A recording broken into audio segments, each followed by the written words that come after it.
We're pretty. I mean, we're investigate everything, and everything is on the table all the time.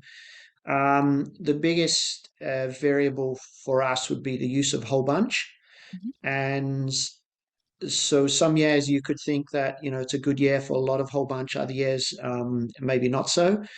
But we find that in a year like 16, where there's a lot of transparency, and also a high level of ripeness, um, the two seem to counter each other out, because you could argue that with the ripeness that it's a good year to use more whole bunch because you should have ripe flavor and ripe stem.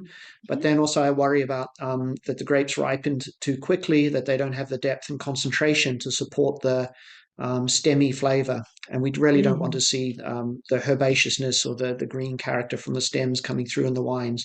So we'll tend to back off and moderate the use of whole bunch in a hot year. Mhm. And then in a cool year, for the opposite reasons, we're worried about the slight green flavor in the grapes, any sort of herbal notes that we don't want to be exacerbated by having, additional green flavor from the stem. Mhm. So we'll moderate as well. So then the outcome of that is that, every year we seem to use around 20 to 25% whole bunch in almost every tank.